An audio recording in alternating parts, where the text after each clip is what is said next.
ఇప్పుడు మీరు నాటకాలు ఆడడం లేదా? ఏ రకంగా? మీరు ఒక పార్టీలో, మీ పెద్దనాన్నగారు ఒక పార్టీలో ఉన్నారు, మరి ఇవి నాటకాలు అంటారా, మరి ఏమంటారు? నాకు మా పెదనాయనకు టర్మ్స్ లేవు అని మీరే చెప్పినారు. టర్మ్స్ లేనప్పుడు చెరొక పైకి పార్టీలో ఉండొచ్చు, పైకి టర్మ్స్ లేకుండొచ్చు, లోపల అంతర్గతంగా మాట్లాడుకుంటుండొచ్చు. మేమిద్దరం అంతర్గతంగా మాట్లాడుకునే పరిస్థితి గాన ఉండింటే, మేమిద్దరం చక్కగా గాన ఉండింటే మాకు ఏ రాజకీయ పార్టీతో అవసరం లేదు. మీరు చెప్పిన మాండ్ర శివానందరెడ్డి, గౌరవ్ వెంకటరెడ్డి మా ఎదురుగా కూర్చొని నిలబడి మాట్లాడేంత వాళ్ళ శక్తి కూడా వాళ్ళకి లేదు. ఏంటంటే అంత బలహీనల వాళ్ళు? అంతే కదా మరి. నిజాయితీ లేని ప్రతి ఒక్కడు కూడా బలహీనుడే. నిజాయితీ లేదు వాళ్ళలో మీరు ఎలా చెప్తారు? ఇప్పుడు మాండ్ర శివానందరెడ్డి అనే వ్యక్తి నయీంతో సంబంధాలు ఉన్నాయని టీవీ వాళ్ళే చెప్తున్నారు. మాండ్ర శివానందరెడ్డికి కొన్ని వేల కోట్ల అక్రమాస్తులు సంపాదించినాడని చెప్పి మీడియా వాళ్ళే చెప్తున్నారు. మాండ్ర శివానందరెడ్డి అనే వ్యక్తి నందికొట్కూరు నయీం అని చెప్పి బిరుదుని మీడియా వాళ్ళే ఇచ్చినారు. ఇసుక డాన్ అన్నారు. నీరు చెట్టు కార్యక్రమాలలో వేల కోట్ల ఆస్తులు సంపాదించినాడంటున్నారు. ఒక ఎస్సీ రిజర్వ్ అయిన నియోజకవర్గంలో దళితులను తొక్కి ఒక రెడ్డి సామాజిక వర్గానికి సంబంధించిన నాయకుడిని ప్రొజెక్ట్ చేసింది తెలుగుదేశం ప్రభుత్వం అని చెప్తున్నారు. ఇన్ని జరుగుతున్నప్పుడు మాండ్ర శివానందరెడ్డి దగ్గర నిజాయితీ ఉన్నట్టు ఎట్లా చెప్తారు? అంటే మీడియాలో వచ్చిన కథనాలు కావచ్చు, మీడియా చెప్పినటువంటి కూడా వాస్తవాలను మీరు నమ్ముతారా?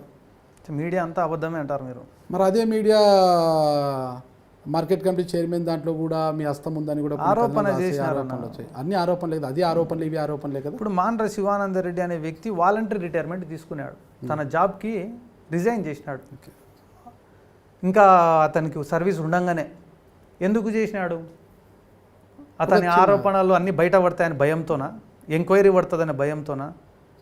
అతని కుటుంబానికి సంబంధించిన కట్టమంచి జనార్దన్ రెడ్డి పైనే 10వ తరగతి ఆడపిల్లని, ఒక దళిత ఆడపిల్లని రేప్ చేసి చంపినాడని ఒక ఆరోపణ ఉంది.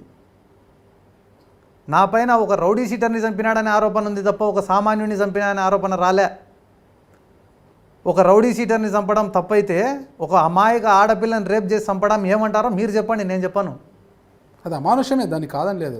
కానీ రాజకీయాల మీద ఇంట్రెస్ట్ ఆయన వీఆర్ఎస్ ఇచ్చాడు, వీఆర్ఎస్ ఇచ్చిన వెంటనే రాజకీయాల్లోకి రావాలా, కానీ టైం తీసుకొని ఎందుకు రావాలా? సమయం తీసుకున్నాడు కాబట్టి మీరు శంకిస్తున్నారు. నేను శంకిస్తానో ప్రజలు శంకిస్తున్నారో మీరు గమనించాలి. చిన్న అనుమానం ఉంది నాకు తెలిసి మీరు సిబిఐటిలో చైతన్య భారతిలో బీటెక్ డిస్కంటిన్యూ చేశారు. మీరు చైతన్య భారతిలో సీట్ రావడం అనేది, చైతన్య భారతి అనేది సామాన్యమైన కాలేజ్ కాదు, దాంట్లో సీట్ రావడం అనేది ఒక వరం. అది నిజంగా సిబిఐటి చైతన్య భారతి హైదరాబాద్లో ఒక వరం అనమాట. దాంట్లో సీటు వస్తే చాలా మేధావి ఉంటాడు, ఖచ్చితంగా జాబ్ గ్యారంటీ. దాంట్లో అది చాలా సినిమాల్లో కూడా సిబిఐటిని చూపిస్తే అసలు ఆ క్యాంపస్ అనేది ఒక భూతల స్వర్గం లాగా ఉంటుంది. అలాంటి దాని నుంచి మీరెందుకు డిస్కంటిన్యూ చేసి వచ్చారు? చదువు అర్థం కాక వచ్చేసి అతనికి కూడా ఉద్యోగం మీద ఇంట్రెస్ట్ లేక వచ్చేసినాడు అనుకోవచ్చు కదా. ఎవరికి? మాండ్ర శివానంద్ గారికి. సరే అట్లనే అనుకోండి, తప్పేముంది.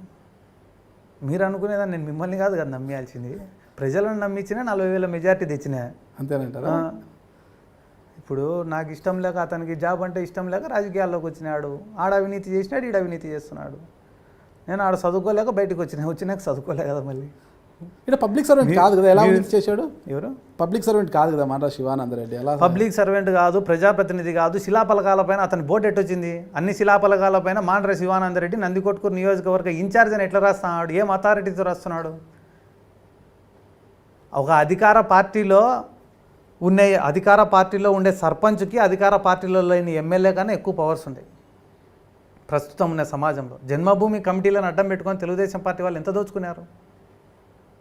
వ్యవస్థను నిర్వీర్యం చేసిందే చంద్రబాబు నాయుడు.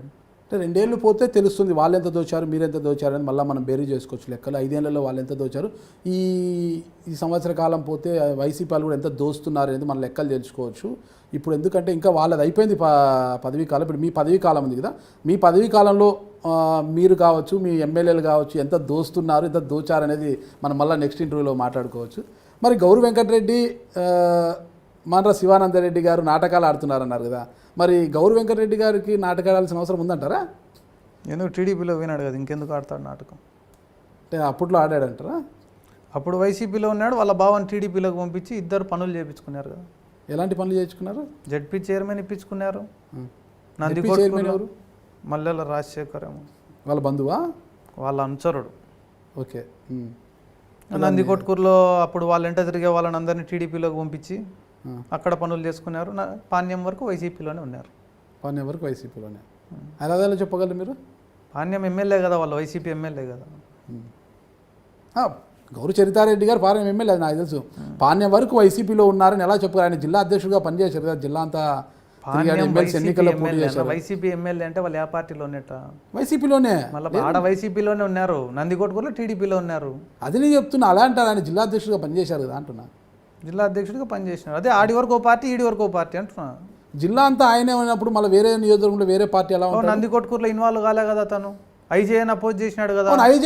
ఐజే విషయంలో ఇన్వాల్వ్ కాదని జగన్మోహన్ రెడ్డి గారు చెప్పారు కాబట్టి గౌరు వెంకటరెడ్డి ఇన్వాల్వ్ కాలేదని చెప్తుంటారు. సరే, గౌరు వెంకటరెడ్డి దగ్గర ఉన్న క్యాడర్ మొత్తం శివానంద రెడ్డి దగ్గర పోయింది కదా నందికొట్కూరులో, అంటే టీడీపీలోకి పోయినట్టనే కదా. అధికారంలో ఉన్నారు కాబట్టి ఎమ్మెల్యేలే మారిపోయారు, క్యాడర్ వెళ్ళడానికి వెళితే తప్పేముందంట. దాన్నే నాటకం అనేది, అట్లా చేసిన పనినే నాటకం పని అంటారు. ఎమ్మెల్యేలే వెళ్ళారు. ఒక పార్టీ, ఒక నాయకత్వం, ఒక సిద్ధాంతం అనేది ఉంటుంది. వైఎస్ రాజశేఖర రెడ్డి గారు బతుకున్నప్పుడు గౌరవ వెంకటరెడ్డికి చేసిన సాయం ఏంది? ఆయన ఈరోజు తింటున్న తిండి, ఉంటున్న ఇల్లు, కట్టుకునే గుడ్డ, ఆయన రాజకీయ జీవితం, ఆయన జీవితం అన్నీ కూడా డాక్టర్ వైఎస్ రాజశేఖర రెడ్డి గారు పెట్టిన భిక్ష.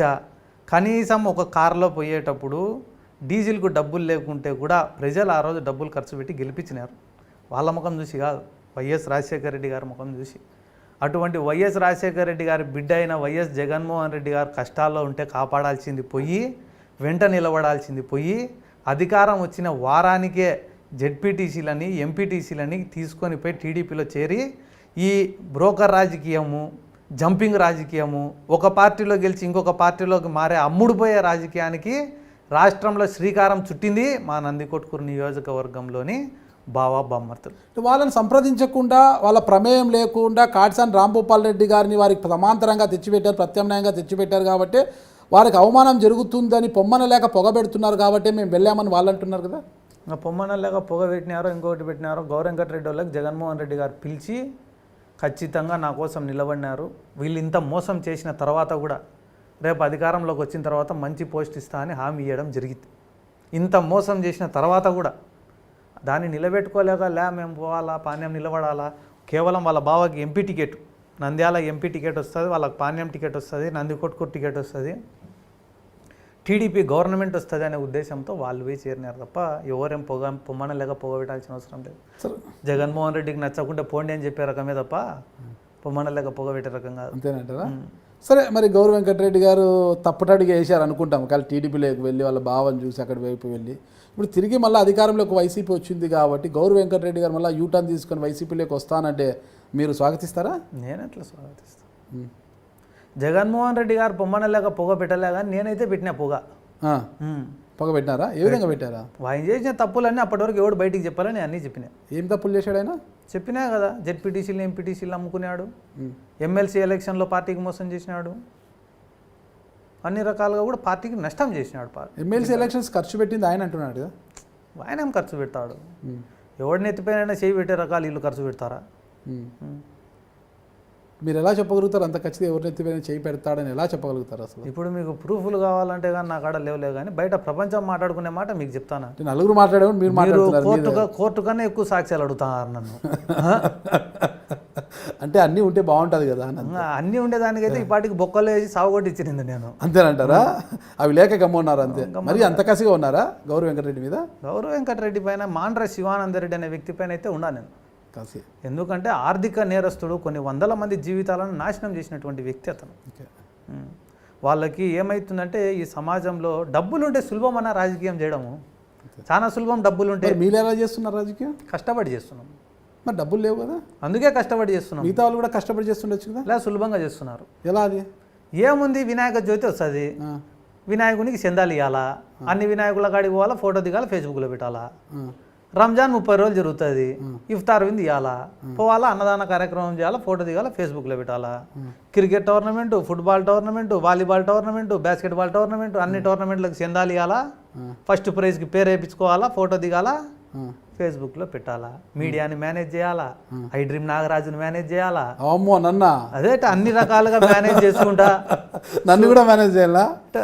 రాజకీయం చేయాలంటే అట్లా చేయాల్సి వచ్చింది. నన్ను మేనేజ్ చేసింటే వచ్చాను మీ దగ్గరికి. ఎలా వచ్చాను నేను? మీరే అన్నారు కదా, స్మాల్ కిట్ నుంచి లీడర్కి ఎదిగినా కాబట్టి వచ్చినారు, లేకుంటే అంతే కదా. మళ్ళీ ఎంత ఎదిగినా కూడా మేనేజ్ చేసి రావాలి కదా. ఇదే ఐ డ్రీమ్స్లో ఫస్ట్ నాకు అన్న పేరు ఏమో నాకు తెలియదు, నగేష్ అన్న చేసినాడు. ఇప్పుడు నాగరాజ్ అన్న చేస్తున్నాడు. అంటే కష్టపడి ఎందుకు చేస్తున్నారు తప్ప డబ్బు రాజకీయం ఎక్కువ రోజులు పనికిరాదు. నేను చెప్తున్నా కష్టపడి ఎదిగారు కాబట్టి నాగరాజ్ మీ దగ్గరకు వచ్చాడు, తప్పితే మీరు మేనేజ్ చేశారని నాగరాజ్ మీ దగ్గరకు వచ్చాడా? అందుకే నేను కష్టపడినా అంటున్నా, మిగతా వాళ్ళు సుఖంగా నాగరాజ్ అని మేనేజ్ చేయాలన్నారు కదా మీరు. దాని లేదు మీరు ఫీల్ కావాలి. నేను సరదాగా మాట్లాడుతున్నా, నేను కూడా సరదాగానే సరదాగా దాని గురించి కాదు, టాపిక్ నిజ్ చేయాలని చేస్తాను అంత తప్పితే వేరేది లేదు. కానీ అది ఇప్పుడు మీ గురించి నేనన్నా, నా గురించి మీరన్నా కూడా అదనేది చూసే వాళ్ళకి తెలుస్తుంది అది. ఓకే, అయితే గౌరవ్ వెంకటరెడ్డి గారు తిరిగి మళ్ళీ వైసీపీలోకి వస్తాను, ఫ్యాన్స్ చేస్తానంటే ఒప్పుకోరనమాట ఎంత మాత్రం కూడా.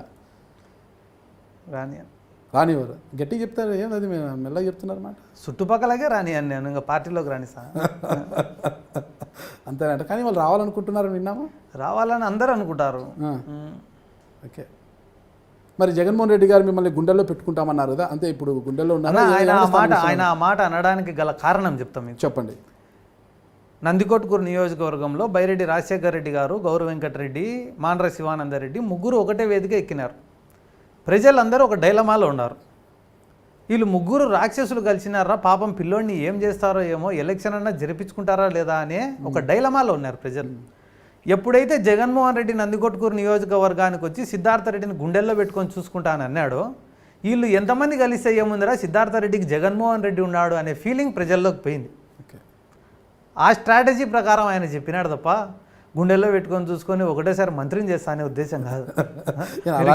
ఏ పదవి ఇస్తాడని మీరు అడుగుతుంటే నేను పదవి ఆశించి చేరలే. ఆయన కూడా ఆ రోజు ఆ మాట అనడానికి గల కారణం మీకు చెప్తున్నాను. నియోజకవర్గంలో అలాగే అనుకున్నారా మీరు? పిల్లోడు పాప మీ రాక్షసులు ఏం చేస్తారని అనుకున్నారు. మిమ్మల్ని పిల్లోడు ఎవరు అనుకుంటున్నారు అసలుకి? మీరే అన్నారు అప్పుడు. పిల్లడు మేము అనుకుంటున్నాం, మేము అనుకున్నాం అప్పుడు స్మాల్ కిడ్ అని అందరు అనుకుంటున్నారని. నియోజకవర్గంలో కూడా అలా అనుకున్నారా అనేసి మిమ్మల్ని ఎవరు అలా భావించడం లేదు కదా. అంటే వాళ్ళని రాక్షసులు అనుకున్నారు. Okay okay. ఈసారి రిజర్వేషన్ కాకపోతే జెడ్పీ చైర్మన్ ఆశిస్తున్నారు బైరెడ్డి సిద్ధార్థ గారు అంటున్నారు. అన్న నేను ఏ పదవి ఆశించాలన్న వాస్తవంగా చెప్తా, నేను నా జీవితంలో దేవుడిని ఏ కోరిక కూడా కోరలే. ఎలక్షన్ల ముందర ఎప్పుడైతే వీళ్ళు ముగ్గురు ఏకమైనారో ఆ రోజు కోరిన దేవుడిని, ఇది ఒక్కసారి గెలిచాలా దేవుడా. నా జీవితంలో నాకు రాజకీయం పైన ఎప్పుడు ఆసక్తి లేకపోయినా కూడా ఇది ఒక్కసారి గెలిచాలా. ఎందుకంటే నన్ను నమ్ముకొని కొన్ని వందల మంది యువకులు తిరిగినారు. నేను కానీ ఓడిపోతే ఆ యువకుల నమ్మకం చచ్చిపోతుంది, మళ్ళీ పోరాడాలనే ఆశ కూడా వాళ్ళకు రాదు. కాబట్టి ఇది ఒక్కసారి ఎట్ట తిరిగి గెలిచాలని అనుకున్నా. కానీ అనుకోని రీతిలో 40,610 ఓట్ల మెజార్టీతో గెలిచినాం. ఫ్యాన్స్ వచ్చి 4 స్పీడ్ వేస్తే 8 పోయిందంట కదా, అది అందుకే వచ్చింది. అట్లనే వచ్చింది. ముఖ్యంగా బ్రాహ్మణ కొట్కూరు మీరు చెప్పిన గౌరవ్ వెంకటరెడ్డి గ్రామంలో 1600 మెజార్టీ వచ్చింది. మీరు చెప్పిన మాండ్ర శివానందరెడ్డి గ్రామంలో 400 మెజార్టీ వచ్చింది. బైరెడ్డి రాజశేఖర రెడ్డి గారి సొంత గ్రామంలో కూడా 842 ఓట్ల మెజార్టీ వచ్చింది. అంటే ఎంత మటుకు ప్రజలు మమ్మల్ని ఆశీర్వదించినారు.